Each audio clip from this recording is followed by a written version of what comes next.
Hello, everybody. Wine with Jimmy here, and I have another very exciting interview because I have Stellios Boutaris. Hello, Stellios. How are you? Hi, Jimmy. Nice to see you. Great to see you as well. Stellios is the CEO and winemaker of Kir-Yianni, which is one of the leading and pioneering wine estates of northern Greece. It was an estate which was founded at the turn of the end of the last millennia, so 1997, by Yiannis, where the name of it takes its namesake from. Independent from the Boutari group, which have been established since the 19th century. And it's a project which is centered around a mountain, Mount Vermio, which we're definitely going to be looking at because we're going to talk about the northwestern side and the southeastern side. We're also going to talk about what makes these regions very unique, because really we're going to focus on grape varieties like Assyrtiko, Xinomavro, for example. But it's going to be really exciting for everybody out there to get a good grasp of exceptional high quality wines that come from Kir-Yianni, for example, from this area. I think it's a real shining light in Greece and in Europe. So, Stellios, it's really a pleasure to have you on board. And we were just talking in the green room before the record button was hit. And amazingly, and this is going to be crazy, just a little bit of context for everybody out there, but it's currently 21 degrees and sunny here in England, but it's 10 degrees and rainy where you are. It's not normally that way, is it, Stellios? Usually not, Well, we are the very northwest part of Greece, and people, especially in the UK, are very familiar with Crete or Rhodes or Zakynthos, the Greek Isles and the south. Here we're in the very north. It's very mountainous. It's very green. It's very wet. So it's a completely different idea of what people have in mind. It's been actually. Last year has been very, very dry. This year, however, it's been quite wet, which is actually great. I mean, we had a good winter with snow. We get a lot of snow here. Actually, only 14 kilometers away from the winery is the best skiing resort in Greece. Yes, there is skiing in Greece, so. But this time of the year it should be sunny and nice. Unfortunately, it is quite rainy today. Let's hope by the weekend we're gonna have nice weather again. And Stellios, that's such a great place to start, because it's often your task, and certainly my task, your task as a winemaker and a key person in northern Greece, my task as a communicator, to make sure that we get facts, like you mentioned, across, because people do have stereotypes. They think all of Greece is hot, all of Spain is hot. They have all of these stereotypes, but in fact, of course, we have local geological differences, altitude, topography, and it makes really diverse wines across a country and a region. And that's what we're going to talk about today, which is going to be really great. Could you talk a little bit about, Stellios, about yourself and your father and the history of Kir-Yianni, if that's okay? Sure, of course. Kir-Yianni was established back in 1987 by my father, Yiannis Boutaris. Yiannis Boutaris is considered one of the most important figures within the Greek wine industry. When he decided to leave the family company, established back in 1879, that's why I consider myself as a fifth generation winemaker, and established Kir-Yianni. He established Kir-Yianni by buying for the second time the vineyard that he had planted back in the 60s. He bought it from the company. So this is a 56 hectare vineyard right on the slopes of Mount Vermio. And he also bought another 4 hectares in Amyndeon, which it's behind the mountain, behind Mount Vermio, on the northwest side of Mount Vermio. Now, You have to realize that Greece, and this is one of the great things about Greece, is that it's very diverse in topography and in nature. Here we are about 80 kilometers from the Aegean Sea, so we have a very nice Mediterranean climate here in Naoussa. Everything is very green. The soil is very fertile. However, we get a very nice during the night. We get a very nice breeze from the mountain. So we have a bit of quite large differentiation in temperature between night and day. Now you go behind Mount Vermio, only about 70 kilometers away. Now there we have continental climate, so very poor soils, very rocky, sandy soils, and the climate is mild continental. So we have really hot summers and really cold winters with a lot of snow. And it's only 70 kilometers away if you think about it. It's a completely different area, and people have been discovering, because we've been investing a lot in wine tourism lately, and actually it's been going really well. People coming to the winery to taste the wines and see the place. So yes, I mean, as Kir-Yianni, we're always saying that like like uh, like what we say about Greek wine. We say Greek wine is the new old world, because it's very old, because of a very long tradition of wine making in Greece. I mean, Greece has the first sommeliers, back in the symposia. It has the first writers about wine. We have the first appellations about wine. Homer would say about the wine from Limnos, or the wine from another island, Mhm. always considered to be the wine of Santorini, um, um, however, we have a very short tradition. So I'm always, as we know, wine in the new in the modern of today. Um, that's why I say about Kir-Yianni as well. I mean, we're very new because we only established 1997. However, I consider myself being in the wine business forever. Mm. When I was growing up, people would ask me, "What are we gonna do?" I was like, "What do you mean we're gonna do? I mean, I'm gonna be a winemaker." It wasn't a discussion. I remember we're at the family table, and my aunt, uh, because I like to draw and sketch, and I'm really good at it actually. And my aunt says, Stellios, I think, should become a painter. All of a sudden, the family table is like quiet. My grandfather takes, I mean, after like a 2 3 seconds of complete silence, my grandfather says like, "No, Stellios is becoming a winemaker." I was like 6 at that time, I was 7, so I'm very lucky, however, that I like this job, and I like doing what I'm doing, and and making wine. I mean, it's great. I like seeing the vineyard growing. I mean, February being a really ugly plant, and then all of a sudden, when you have the grapes, I like the fact, and I'm very glad that my son also likes that very much, and he wants to join me. Uh, that you make something. You see something Mm. that grows, Mm. then you see it on the bottle. And you Yeah. see it on the table. I don't think there is another product that has this charm. You see it from the vineyard all the way to the table where you're having a good time. Stelios, and it's great that you talk. You're so gregarious, and you're talking with such passion that it's kind of oozing out of you, and that I think is something which is. You talked about your family, and you must be a winemaker, but I think all parents out there really should let their children find their journey, right, and Of do course, something of that, course, of do course. do something they really enjoy. And Mm. we're lucky enough, both you and I, to be exceptionally passionate and really enjoy what we love Mm. doing. We could It's talk really for funny hours. with my wife has also a business. She's in the jewelry business, right?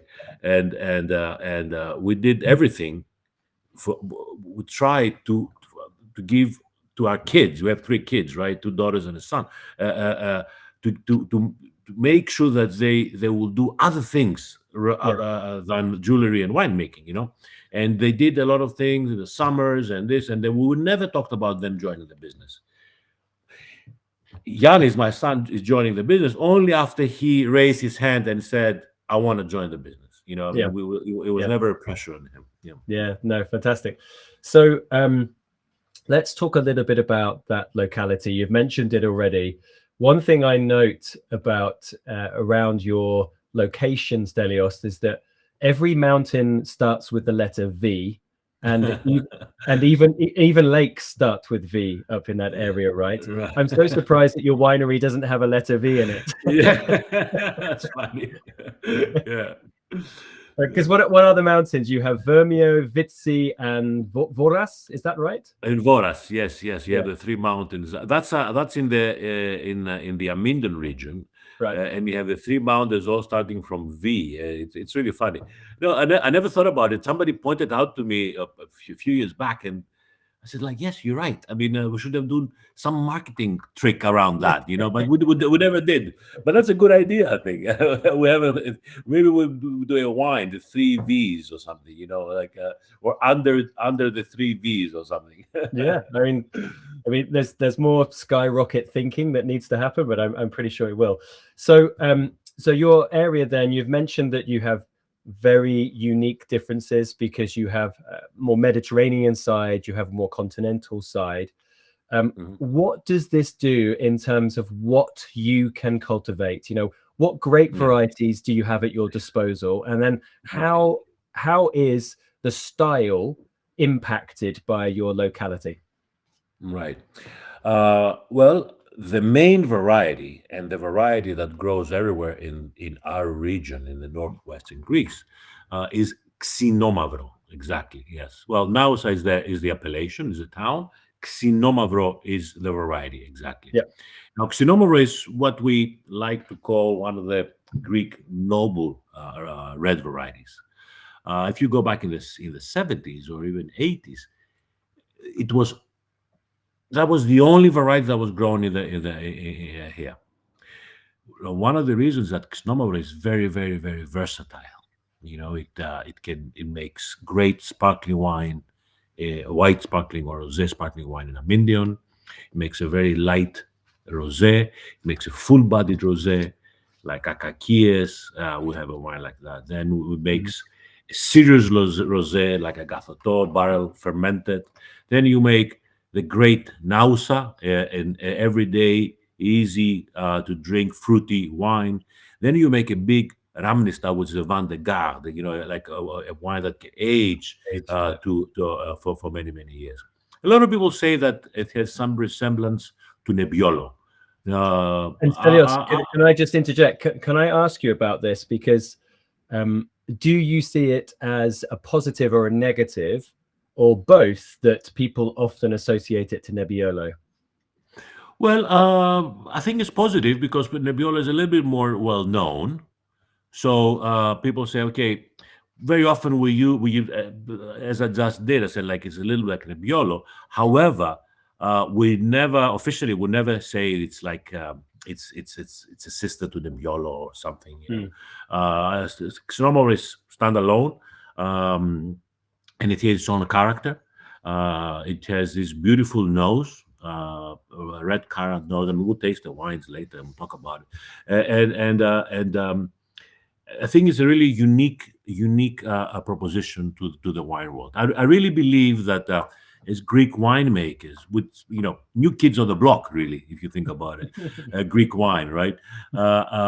We really have to offer and propose something different and unique to the wine world. We don't, although we planted Syrah and Cabernet and Merlot. I mean, these are mostly consumed within Greece, in Greece. Yeah. Our exports are mostly Xinomavro, and of course Assyrtiko, the top Greek variety today, a variety that originates in Santorini, the island of Santorini, and out of that has a fantastic minerality. But it's been growing everywhere in Greece these days, and not only in Greece. I mean, Assyrtiko has been planted in South Africa. It's planted in Australia. It's planted in Spain. So we see more and more Assyrtiko throughout the world. because it's a really top variety. So, coming back to my earlier question, Right. of course, you're talking that Xinomavro is a regal grape variety, a noble grape variety, but has similarities to Nebbiolo. That's helping people understand what to expect. But how does your high altitude, your geology, how does that shape both the Xinomavro and the Assyrtiko that we're going to taste? Does it impact it with tannin? Does it impact it with acids? Does it make it more of a savoury style? Is it a fresher style? What do you get from your terroir? Well, first of all, we have two vineyards, as I said, Amyndeon and Naoussa. Amyndeon is more mountainous, more sandy soil, poorer soils. So you get a very nice minerality there, quite high acidity. Acidity is one of the, I mean, we always look for acidity in our wines. And if you look throughout our wines, the common thread that connects all this wine, I think, is this touch of acidity that I really like in wines. Yeah. And our region, Xinomavro is quite high in acidity. There's no question about that. Quite high in tannins as well.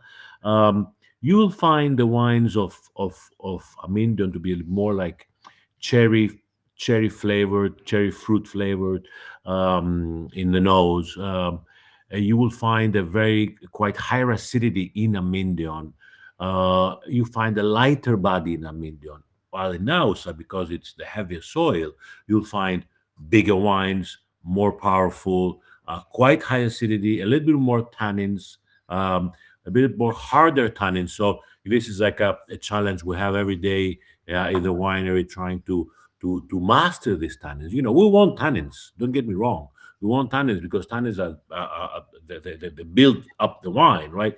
However, they have to be soft, they have to be round, they have to be palatable. I would say. So absolutely, there's that's a great thing. Also, you know, we have like two regions, same variety, two completely different styles of red wines. Mm.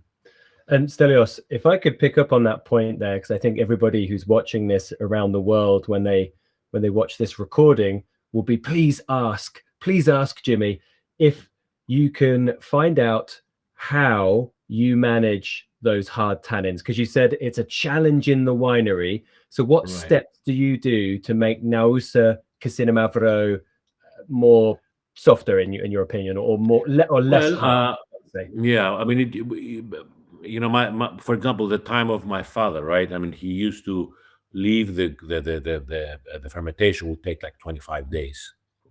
We try to bring down the fermentation, trying to bring down the age in the barrels, try to use bigger barrels, bigger sized barrels, right? Mm-hmm. Try to have less time in barrels, try to have more used barrels, not only new. So the oak very often can cover the fruit, so we try to bring that down.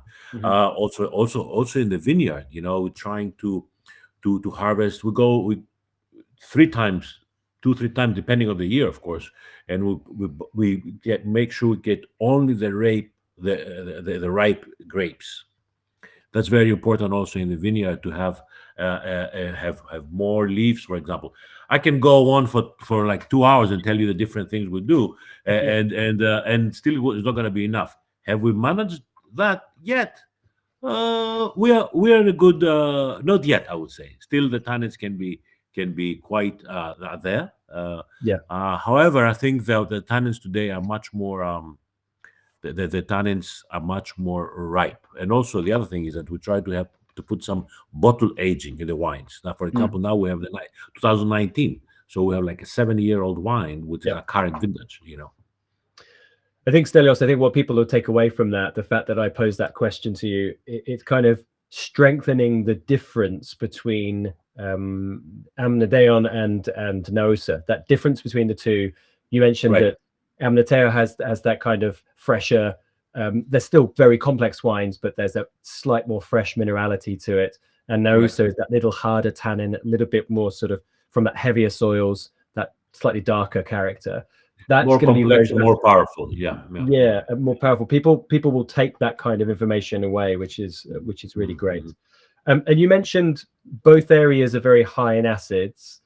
For the real geeky people out there, could you just mention what kind of TAs we're looking at and what pHs you expect in your wines, in these two wines? Oh, well, we try to be around 3.3 always, right? Right, And it really depends the of the vintage. year what's going to Yeah, happen. Yeah, yeah. Um, Another challenge there. Another challenge there. But the good thing is that it's all natural acidity, and very often, you know, we don't. How can I say that? Uh, Anyway, it's like 3.3, 3.7. Very often, we try to be around between 3 and 3.3. This is like the yeah. aim. Are you so Stelios? Would you consider yourself fairly sort of low intervention then? Is it natural yeast fermentation? Yes, yes. Well, wow, then that's another discussion. We need another hour to talk about. Sorry. We try to have minimum intervention in the vineyard. Yeah. That's for sure. Meaning that we try to make sure to have a balance between the. I mean, our vineyard is in the middle of the woods, so we Yeah. have a fantastic microclimate here with lots of different of animals and insects, and we make sure that we don't use pesticides that that will make this land vulnerable. Yeah. So minimum intervention in the vineyard. Great. Now, having said that, I mean, are we organic? 100%. We're trying to be organic. In years, and we don't declare it. We don't have. We don't make sure that we don't have a. We don't declare it and use it as a selling point, right? However, we and of course, if in a bad year, we will not be organic, right? We would try to protect the grapes. However, we try to be as organic as possible. So In the Stelios, wine, a yeah. bad year for you is generally high rainfall and Right, humidity. right. Rainfall in June, you know. Right. Okay. Yeah. So Usually in Greece, we don't have, year in, year out, we don't have big differences in climate. Actually, now with climate change, we have more and more. I mean, we had hail in June or in July in 2014. This is something that my father said he has never seen in his life. yeah. So we have these ups and downs. Yes. Yeah, it's Stelios. I make wine here in England. We have a small Really? project, and 2022 was my first vintage. Great year. 23, a bigger crop, but everything was okay. 24, it rained. We had about 1,400 millimeters of rain, which is twice the average, and the levels of rot. And it's just something that everybody's like, Britain, oh, it's getting warmer, isn't that great? But with us getting warmer, it's getting wetter. Which is the issue. But anyway, that's a different story. Let's focus on the white grape variety that we're about to taste. I've poured a glass out of your 2025 the North Assyrtiko. So you mentioned earlier, Stellios, that Assyrtiko is a very important grape variety to Greece and actually now becoming an important grape variety to the world. Centered on Santorini, but important in Crete, important on the mainland. Everywhere, For if you could just quickly give a little bit of a summary on Assyrtiko, because I think people will have experience with Santorini because it's been very much pushed by the press in both the States and in the UK. How does an Assyrtiko from the north differ to Santorini and Crete? So what are people to expect? Well, in Santorini, the big difference is that Santorini is a volcanic island. So we have the volcanic soil, the limestone soil, that actually makes all the difference in the world. So the one big difference is the level of minerality. The wines of Santorini are very mineral. Hmm. And this is everywhere in the world you'll go, you will not be able to match that. Okay. Now, on the other hand, so again, Assyrtiko has a very nice acidity. It's quite fruity without being very aromatic. It doesn't have the nose of a Pinot Grigio or a Sauvignon Blanc. It's actually more of a Riesling nose. That's actually and it's very important. Being a being you also I want to make you understand. It's one of those varieties that it produces enough. It's very susceptible. It is not susceptible to disease, so it's very strong variety. Um, it has a quite nice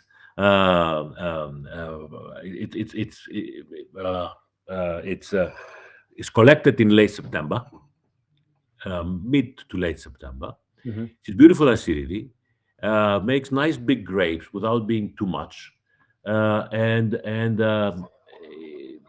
it's easy to vinify as well. So it's quite an easy variety in the vineyard and the Hmm. winery as well. Now, if you do something, uh, if you put love and tenderness to it, then you make something great as well. So to answer your question, minerality in Santorini is a big difference. Now, in when we go out there, Santorini now it's been really hit by climate change. It's been very hot the last 3 years because we have a winery in Santorini as well called Domaine Sigalas, Hmm. and it's one of the oldest wineries in Santorini that we bought last year, and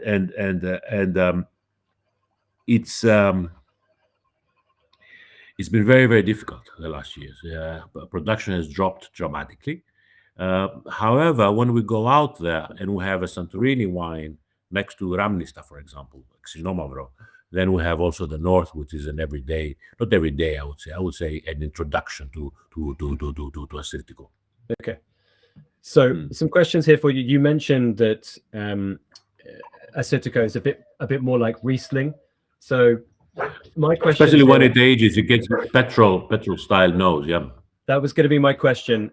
Does it age like a Riesling, which you've just said yes? And then do you work with this? Do you give a little skin contact? Is there any lees contact? How are you working with this Assyrtiko, which is the North? And then also, sorry for the many questions, is this from Amyndeon or is it from Naoussa? Or is it both? No, it's from Amyndeon. Yeah. It's from Amyndeon, and actually there the sandy soil is really helps it. Now again, some of it will be skin contact, some of it will be without skin contact, and then we use a blend and get the style we want. It's not really. It's all full skin contact. Right. Okay. And You put it then in the press. You might leave it in the press for 8 hours. right. And Um, then least but contact after that. least contact, definitely, Yeah. and as much as we can.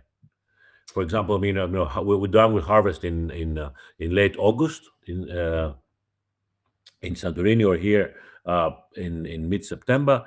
We don't release the wine for another 7-8 months. Try to leave it with the lease as much as we can.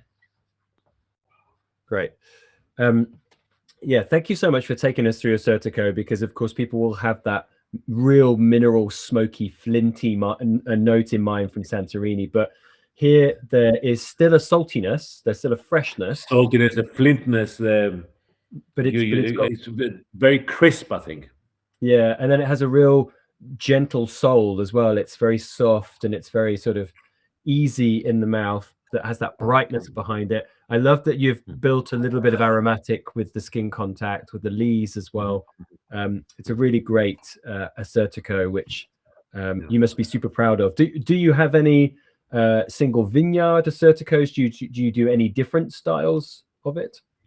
Absolutely, we have a single vineyard Assyrtiko called Tarsanas, also available in the UK. Now, this is a wine that would stay.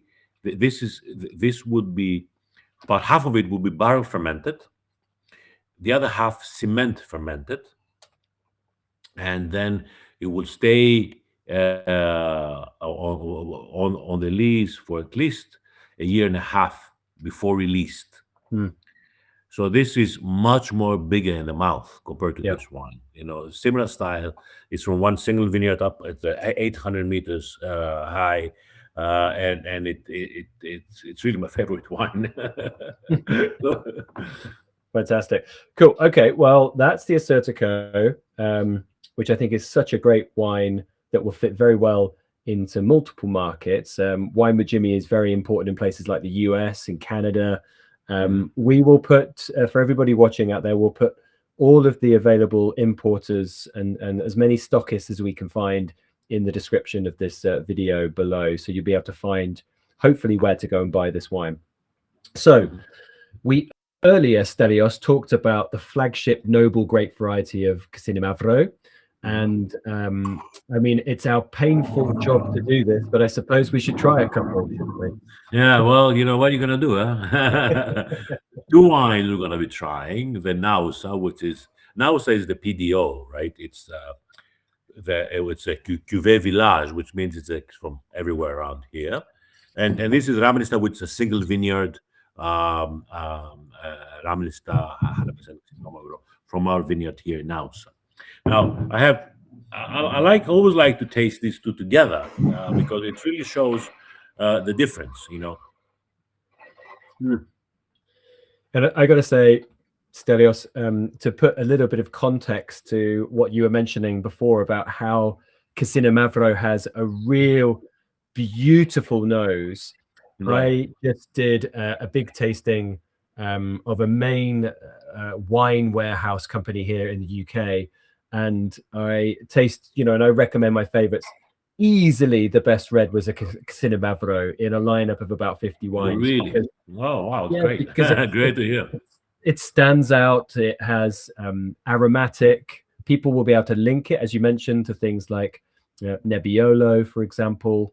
Portuguese fans like Baga, for example, as well. It has that lovely character to it. So this is Naoussa, the slightly warmer, sort of harder tannin style, but this is your Cuvée village style. So is this made? This is the Cuvée village, which means it's young vineyards or like vineyards from around the area. And this is like an introduction to Xinomavro. It's released 2-3 years after it's made. No new oak, just a little bit of oak. Try to bring out the fruit here, and to bring out the character of Xinomavro, and I find it really great. I mean, the red currant nose, red forest, red forest fruit. Yeah. It's really, really lovely because I don't think there's many places in the world, Stellios, that can be actually quite passionate about their young vines. A lot of young vines get hidden in house wine. Rosé, exactly. Yeah. But I see it actually as quite a positive, and I've been communicating that to my students, that often you'll see producers in Naoussa and also Amyndeon that you've got Xinomavro young vines, or French terminology for such. And it means that actually it's a much more approachable but still complex. That's very important. Right. Approachable but still complex expression, which I think is lovely, because this has a little hint of all of the slightly earthy. There's a little bit of forest floor and wet leaves, just a hint of that resinous cedar character. But as you mentioned, it's much more focused on its beautiful red currant, cranberries, pomegranate, red cherry character, which is and a bit and herbal. Do you expect Xinomavro, yes, to have red fruit, but is it likely to be floral? Is it likely to be herbal or herbaceous? I would say more herbaceous, more spicy. Right. You get this earthiness also quite often. You got the tobacco box. You get when it's older, you get this dry fruit, the dry tomatoes or the dry figs.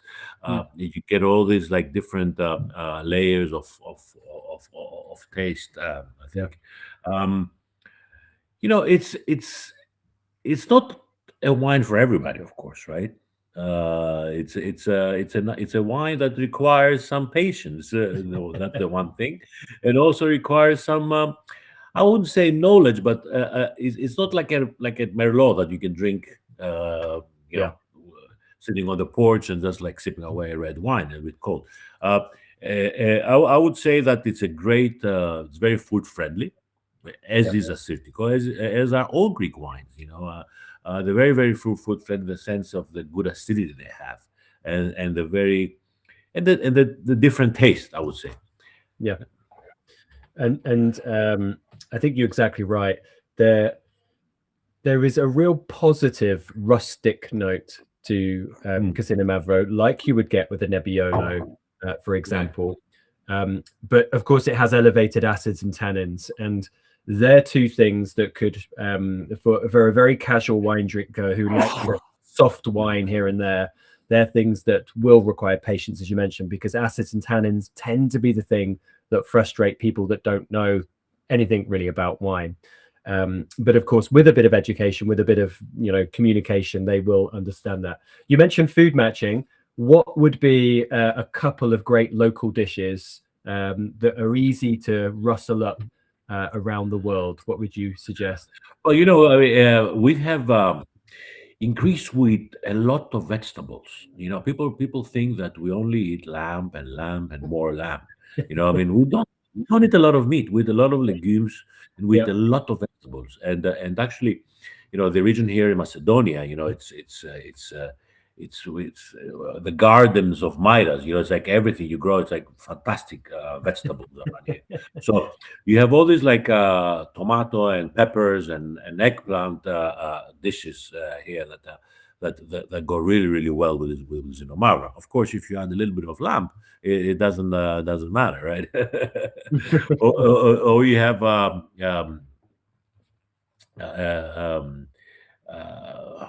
should say? How do you say it in English? My English is gone. My God.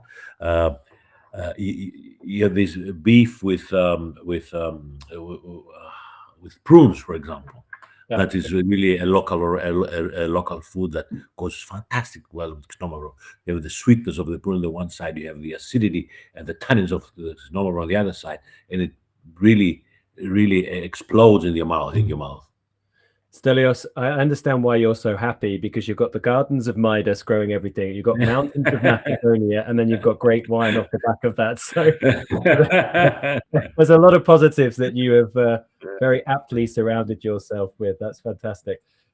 Great. So that is a beautiful wine. I think that people, if they're not used to the variety, should be their starting point, shouldn't it? And we're going to move on to one which is maybe a big brother or a big sister. It's the Single-Vineyard. Could you talk a little bit about the Ramnista? The Ramnista, yes, of course, yeah. This is a vineyard, and I gotta tell you a nice story about that. How the vineyard was bought, right? My father, but he was like 20 something. He found his land, and without even asking my grandfather, he bought it. He gave a check to the guy who used to own the land. My father was my grandfather was very, very upset, of course, because he was like, Yianni, we go to work with suits. We don't let the peasants do all the hard work of the vineyards. However, my father always believed that you make a good wine in a winery, you make a great wine in the vineyard. Yeah. So he really wanted to control the fruit he would use. Also, because he was very much of a guy that thought big, he believed that he had to set the example for other producers to set the grapes as well, to set their own vineyards as well. And that's what he did. Now in Naoussa he was alone. Now there are more than 25 producers in Naoussa. These are all guys that the sons and daughters of people that used to bring the grapes to us now have their own vineyards. Okay, and we're very happy that we have that Naoussa is really at the forefront of Greek of Greek wine. So Ramnista is also a mosaic, has all different soils, different orientation, different inclination, and actually all of the different soils of Naoussa are in Ramnista. Right. So you have, for example, you have the heavier soils that you make the diaporos, which is a big wine. You have the lighter soils that are good only for rosé Xinomavro and not very much for Xinomavro to be aged or give very beautiful nose. So you have to make sure that you take these grapes and you don't overdo them in the winery. So we're very lucky that we have all the different 42 parcels that, of course, are grouped together, but they produce different styles of wines. And then in the winery, we use blending in order to come out with Ramnista. Fantastic. So a mosaic of soils, complex geology, 42 Right. parcels. And I'm not sure if you know, Stellios, but 42 apparently is the meaning of life. So this is a very important. Really? Well, it is from the Hitchhiker's Guide to the Galaxy. So, Okay. so a wonderful number. And the altitude of this of the altitudes of the site. What are we looking at here? Yeah, you have we start at about 120 meters and go all the way to 300. But because you're on the slope of Mount Vermio, it feels like you are really higher up, but it only feels like it. We're not that high up here. Amyndeon is more than 700 meters back behind the mountain, but here we're quite low in altitude. It just feels that it's higher. So this is the 2021 that we're trying, and what I love about this, Stellios, is once you have it after the Cuvée Village, which for me the Cuvée Village was about fresh fruit. This is about concentrated fruit. So instead of finding cherries, I've got Kirsch. Instead of finding raspberries, I've got Chambord. I have this lovely concentrated red fruit. And of course, it has a bit more density, and there seems to be a little bit more structure built around it with oak and those kind of things. So what are you doing? More like ripe tannins, really nice ripe tannins, yeah.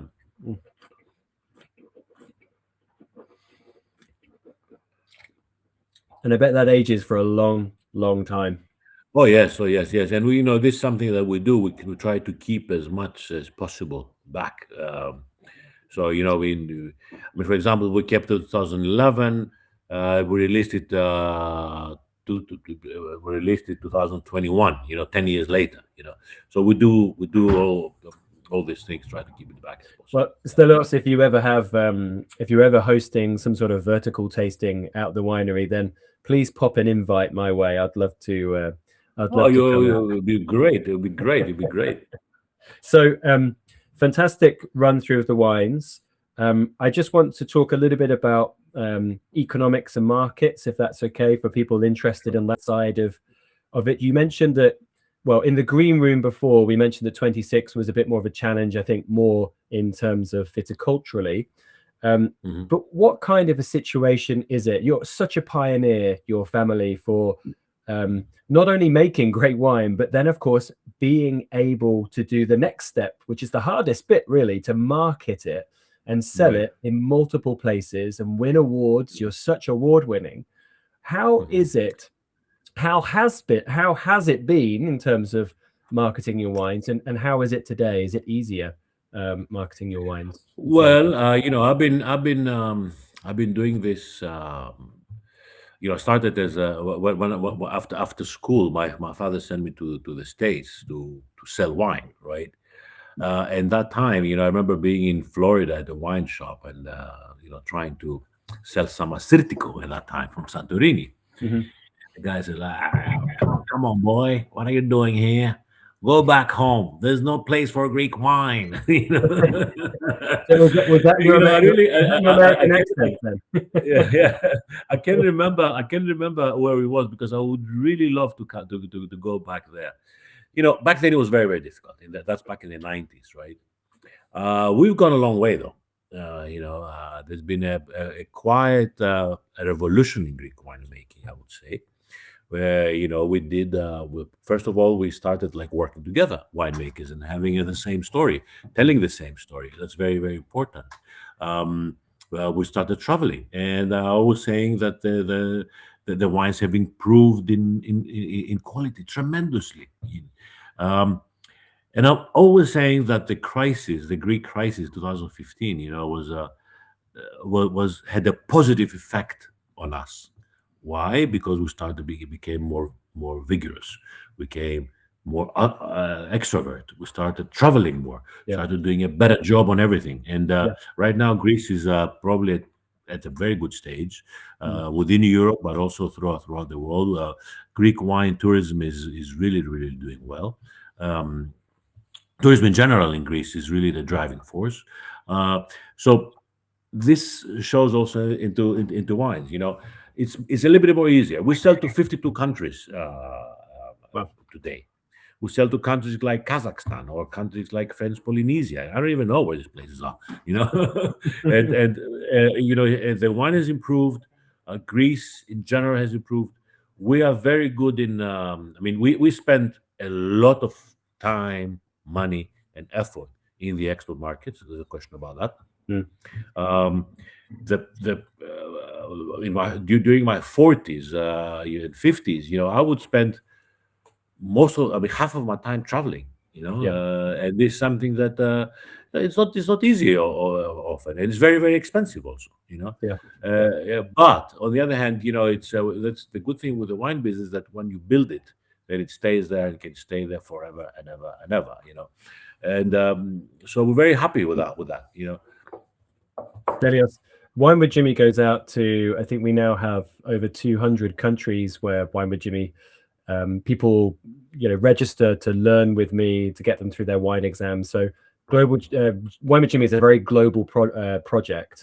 And that's wonderful, because that means that people from all over the world, most of them will have access, or maybe will go and look for access to your wines, which is fantastic. That's in their market. Thank you. my pleasure. What about for those people then? Is it easy to come and visit you? And do you have a tasting room facility? Do you have Of course. that? Well, we have 3 tasting room facilities. One is Santorini, which of course it's very popular, and we have a restaurant there as well, and it's open 8 months a year. It's great. One in Naoussa here, which actually has become a destination. Naoussa is not in the tourist map at all, and all of a sudden we managed to put Naoussa in the map, because of the Awesome. of the gastronomic or the gastronomy we offer next to the wines, of course, because we have a beautiful restaurant, and also we have bikes and picnics. You can do a lot of things once you come here. And the other one is in Amyndeon, which is a smaller facility, but of course it's open all the time. So yes, wine tourism, I think, is a very important part. You see, it's like the boutique. It's a showroom. It's a great place to show what you do, and also what we've seen is that people that come to the winery become like the best brand ambassadors. Absolutely. Yeah, very important. Well, that's really great to know that information. I'm not sure if I come and visit you, I'm not sure if I'm going to take a bike. I don't want to be cycling up Mount Vermio. That might be a bit scary. Electric bike. Okay, fine. Okay, that is much different. Fantastic. So we'll put all of the information, everybody, there in the description below. You'll find the information about social media and key markets for Kir-Yianni, so you'll be able to find these wines out there. But I think, Stellios, we've covered everything and more. So I think the Americans, and I know you've traveled a lot to America, and they say more and change. So we've done more than can be expected. I think we were hoping this would be 30 to 45 minutes, but we're nearly an hour. But that's because I think we can both talk a lot. But we've learned a lot. We've learned about Assyrtiko, Xinomavro. We've learned about Amyndeon. We've learned about Naoussa, geology, altitude, and winemaking styles. And really, first and foremost, Stellios, the family behind it, your passion, your dedication, your infectious enthusiasm as well, which has been really great. So thank you very much for doing this interview. Thank you. And cheers, Jimmy. Thank you very much. We're also doing a tasting with your wines as well at West London Wine School. Information about that will be down at the bottom of the description as well. So Stellios, any closing words that you'd like to share with anybody? Well, go out and drink some Greek wine. Look for it. It's great. It will change your life. Yeah, I thought you were going to quote Homer or something like that, but yeah. that's just as good as well. Stellios, thank you very much for your time. It's been a Thank you, pleasure. Jimmy. Thank you very much. Thank you for everything.